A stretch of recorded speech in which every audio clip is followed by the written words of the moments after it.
community level, I found it weirdly easier to hold that sense of hope than I sometimes do in Parliament. Many victims of sexual violence who report and go through the court process say that they feel worse at the end of it than they did after the sexual assault. Hearing government officials saying, the community's been really constructive. We've worked out how to do this thing differently. I'm like, yes, this is how it could be all the time.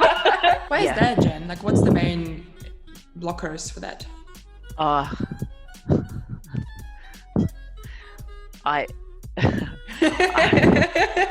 He's trying to be PC.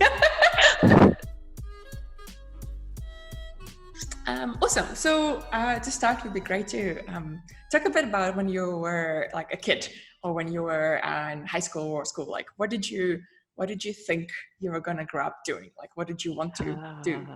I was a kid who at primary school just like I spent a huge amount of time reading, as well as, being a tomboy and being out climbing trees and building huts and that kind of thing. And I think because of that, like my idea of what I wanted to do in the world was different every single day, and probably dependent on the book I was reading. And maybe when I was at high school, I think I had started having quite a bad eating disorder when I was at school. So my sense of what I wanted to do with my life, I think maybe was just a bit dampened and became a bit, rather than all of these options, I think it just became a bit cloudy. I think I do remember I wanted, and I did law in my first year at uni. I think I had this idea of being a lawyer, but didn't really like the way of thinking that's required in law. It didn't seem to, felt like it was about, I guess, kind of fitting rules and following precedent that didn't really seem to be so deeply connected to the idea of justice that I thought it had been. Yeah. What did you want to contribute to the world? How did that evolve? Was it always quite a strong sense of like, justice or whatever you just mentioned, or did it evolve quite a bit? There was a really strong sense of justice for me as a kid. And I remember not smoking pot when I was at school. And part of the reason for that, like that I would articulate, was that a sense of being, if I got caught as a white girl, it would be different to if my friends who were Māori or Pacifica got caught, and having a sense that that was wrong. I think I was probably entirely wrong on that point, considering, like, yes, there is that absolute injustice in the system, but I'm not sure my family had the connections that would have protected me. But who knows, actually.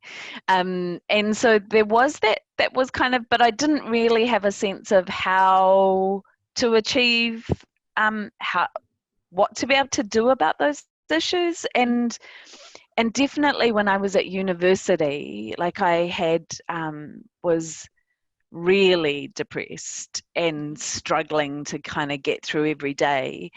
And a lot of that for me was connected to a sense of being unable to control or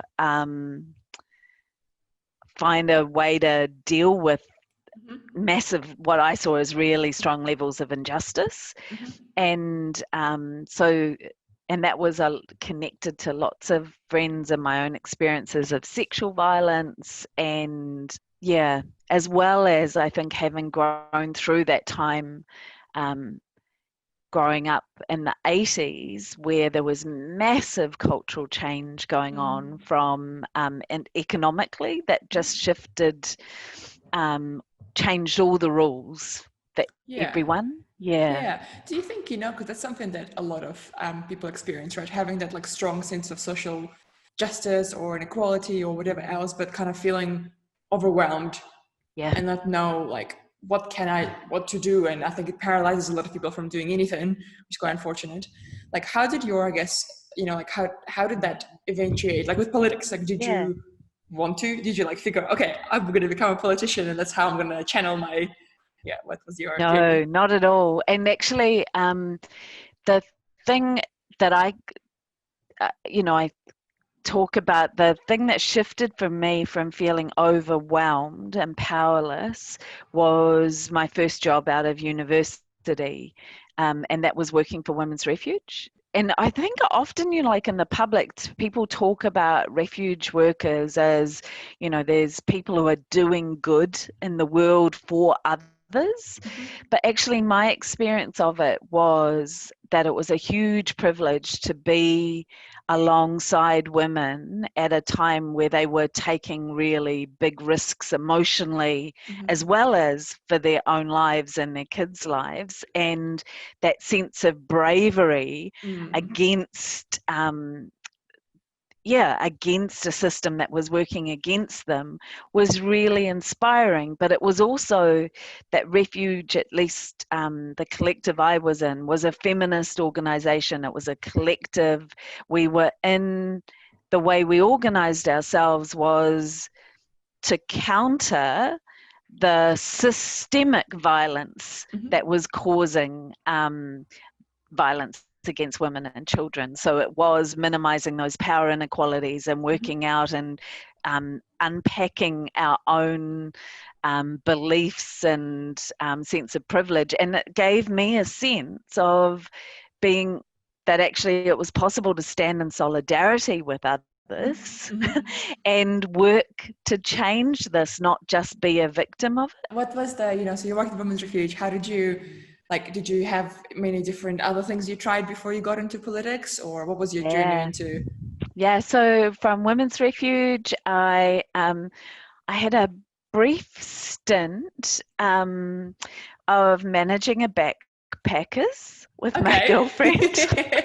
Love it. Love it. Yeah, that was an unmitigated disaster.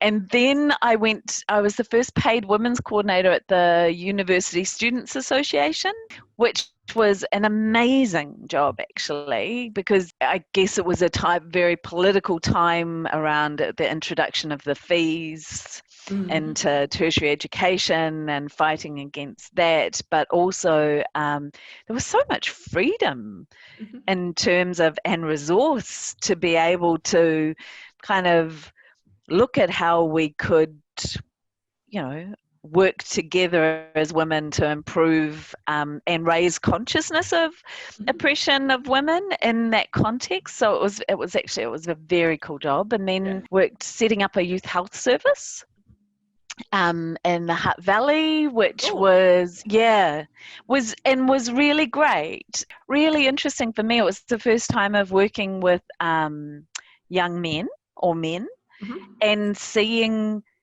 the other side of violence against women that they were affected by, often really negatively, the Yeah. violence that young men experience, particularly Mm-hmm. men of colour, and how precarious their lives were and what they were being pressured into, how, these really limited kind of options for how they could express themselves. Just the thing of like one of the young guys that's always stayed with me, of that sense of he would run from his house to the bus Yeah. to get to time it perfectly so that he wouldn't get beaten up between his house and the bus. And that was every single day. Wow. Yeah. That was his reality in his community. And so actually seeing the level of violence that a lot of the young guys were Mm. experiencing was quite an eye-opener for me. In terms of the portfolios or things each mayor parliament focuses on, is it based on something that, did you come in wanting to hold that particular portfolio, or was it a, member of parliament and then whatever is available? Yeah. Yeah. For me, I came in and in my maiden speech, I spoke about wanting to change our economic system so that we recognize that we're all interdependent on each other and not competitive individual units working in isolation. And so and also acknowledging, I spoke a lot around violence against women or gender-based violence and the need to challenge that, and also about the potential liberation from acknowledging diversity and talking about gender diversity.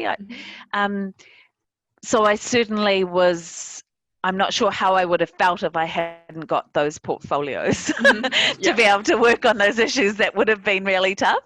I did get other portfolios that I knew nothing about, like immigration and my first term, that I ended up really becoming deeply passionate about, and that I got, but only through getting to do work on it. Because I think politics can seem quite like a black box for people who are outside of it.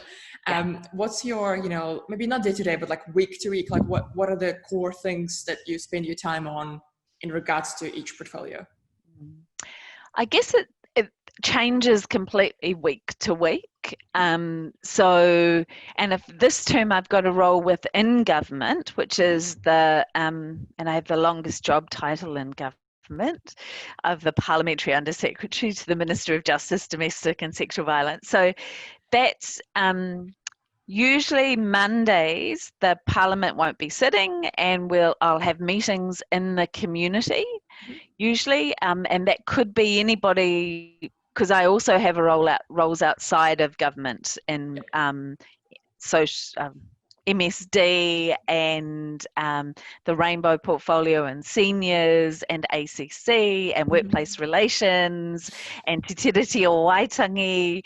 And so I may be meeting with constituent groups in any of those areas and thinking about whether that's trying to pass on concerns raised from the community to the ministers involved to see if we can make change, or so that they know about problems and can intervene, or whether it's about thinking about what policies we could create or potential legislation to be able to change a problem, or like yesterday, putting out a media release to call for 10 days minimum sick leave, to try and put pressure on the other parties to come to the table, so that we can get that change, or whether it's about preparing for a piece of legislation that we might have in the House. And, so it could be all sorts of different things. There is a big, I guess, notion, something that you said before, when you're in community, you have more hope, and it seems like your, community knows itself well. So people who are from community, they know exactly what they need usually. And there is a bit of a, kind of cautious of government having like roll out national programs. This is one thing that's going to solve everyone. And some communities might have a disconnect with well, there is no way government can solve a national problem. It has to be community empowered. What's your opinion around that? I think this is at the heart of what we need to do to end family and sexual violence, is work out how to do partnership.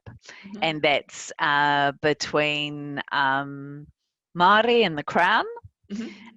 Because most of the work that we've done so far is completely through kind of a colonial lens, but in the longer term it doesn't work at all, and particularly in a context where it undermines an Indigenous response. So we have to actually start demonstrating the power sharing that we're wanting in people's relationships at a Crown Māori level. And that's also about partnership between government and community, because we know that part of the limitation on our response to family violence has been that we've had this generic response that's kind of a sense of a one size will fit all.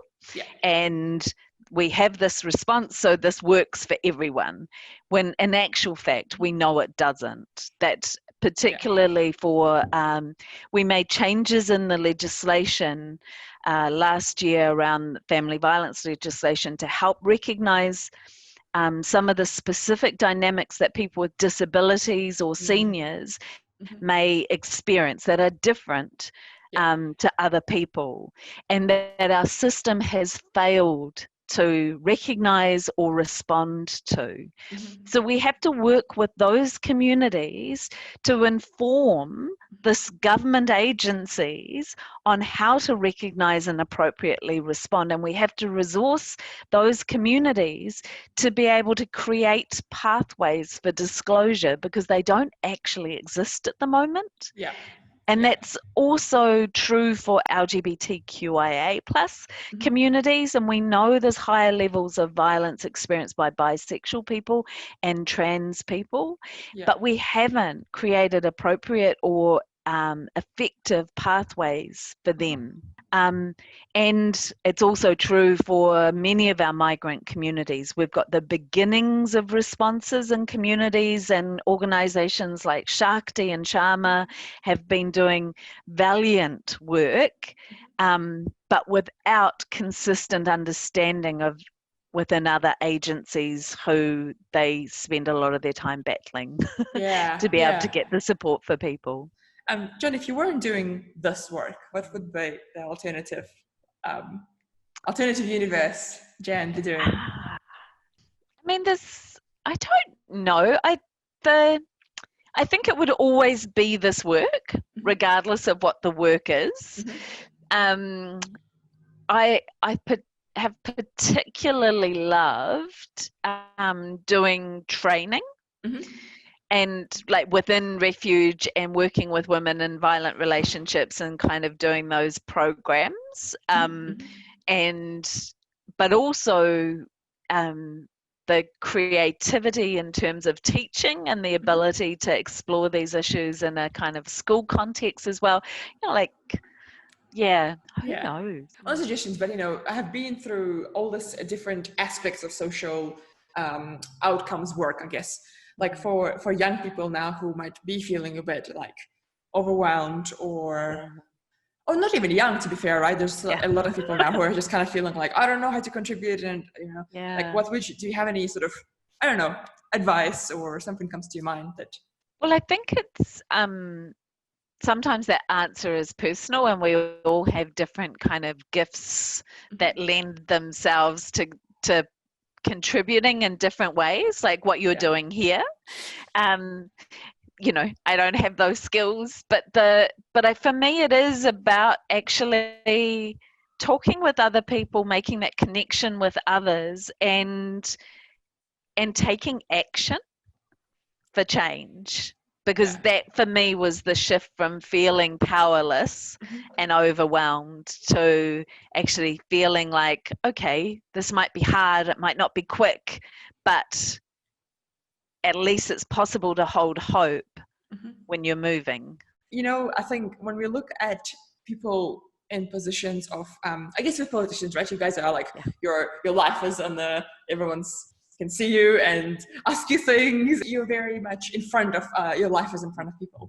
And I think it's easy to see, whether it's social media or being in parliament or whatever, that, when someone's doing their work, for someone else to look at it and look like, oh man, they know exactly what they're doing. They have it all figured out. They're like certain of themselves and stuff. And I just kind of wanted to ask, like, if you have any comments around that. Like, do you feel like you have everything figured out and you know exactly what you're doing? And no, and I personally believe that kind of giving that appearance is part of the problem and the system, because actually no one person has got it sorted or could have this sorted.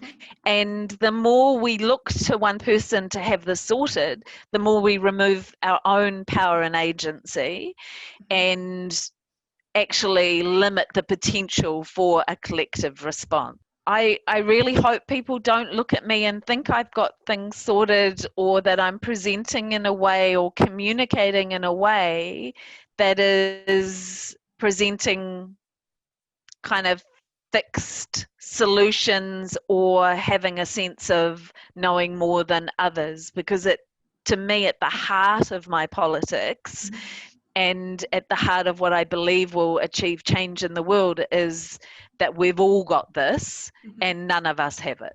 Yeah. And it's also for me, it's and I know not everyone in politics has this, but that when the community are calling us out, Mm-hmm.